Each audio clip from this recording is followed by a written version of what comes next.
യളുന്നൂഹുമുൽ ജുഹാലു ജുന്നൂ വമാ ബിഹിം ജുനൂനുൻ സിവാഹു ബി അലൽ ഖൗമി ത്വാഹിരീൻ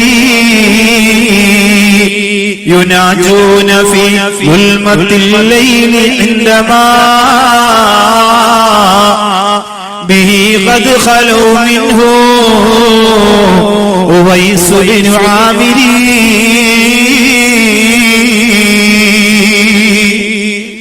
ജനങ്ങൾ ഭ്രാന്തെന്ന് വിളിച്ച് കല്ലെറിഞ്ഞവരെത്രയാണ്. അല്ലാഹുവിന്റെ വാതിലൊന്നു മുട്ടിയാൽ അത് തുറന്നു കൊടുക്കാൻ വേണ്ടി പടച്ചവനെ കാത്തിരിക്കുന്നത്. നിങ്ങൾ മനസ്സുകൊണ്ട് വിചാരിച്ച ഭ്രാന്തന്മാരിൽ പലരും അല്ലാഹു കൊണ്ടെടുത്ത് വലിയ സ്ഥാനം നേടിയവരാണ്, വലിയ മഹത്വം നേടിയവരാണ്, വലിയ ഉന്നതി നേടിയവരാണ്, വലിയ സ്ഥാനമാനങ്ങൾ നേടിയവരാണ്, അല്ലാഹുവിന്റെ പൊരുത്തം നേടിയവരാണ്. യുവൈസുൽ ഖർനി റളിയല്ലാഹു അൻഹുവിനെ കുറിച്ച് അല്ലാഹുവിന്റെ റസൂൽ പറഞ്ഞതാണ്, റഫീഖി ഉവൈസ്, എന്റെ കൂട്ടുകാരനാണ് ഉവൈസ്. ഉമർ ഇബ്നു ഖത്താബ് റളിയല്ലാഹു അൻഹു പറയാണ്, അതുകൊണ്ടാണ് ഞാൻ ഇങ്ങനെ അന്വേഷിച്ചിറങ്ങിയത്. അല്ലാഹുവിന്റെ ഹബീബിന്റെ അടുത്ത് വന്ന് മുത്തുനബിയെ കാണാത്ത കൂട്ടുകാരനോ, മദീനയുടെ മുറ്റത്ത് വരാതെ അല്ലാഹുവിന്റെ ഹബീബിനെ കാണാത്ത കൂട്ടുകാരനോ, ഞങ്ങൾ കൂടെ നടന്നവരാണ്.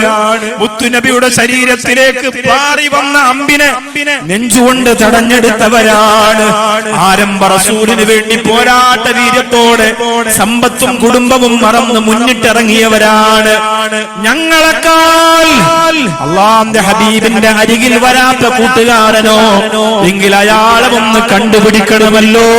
അങ്ങനെയാണ് മഹാനായ ഉമർ ഇബ്നുൽ ഖത്താബ് റളിയല്ലാഹു അൻഹു ഇറങ്ങി നടന്നത്. അങ്ങനെയാണ് ഇറങ്ങി നടന്നത്. നിങ്ങളുടെ ധാരണ എന്താണ്?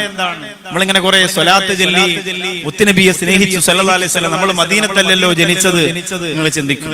അതുകൊണ്ടാണ് സങ്കടത്തിൽ ഓരോരുത്തർ എഴുതി വെക്കുന്നത്, മക്കത്ത് പൂത്തൊരു ഈന്തമരത്തിലെ ഓരിലയായെങ്കിൽ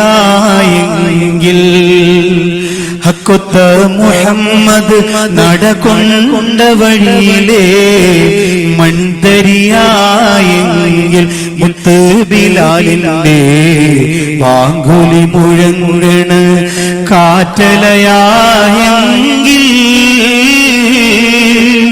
മുമ്പരാമമ്പിയ വന്നുള്ള നാട്ടിലായി അന്നു പിറന്നെങ്കിൽ ഞാൻ അന്നു പിറന്നെങ്കിൽ മക്കത്ത് പൂത്തൊരു ഈന്തമരത്തിലെ ഓരിലയായെങ്കിൽ.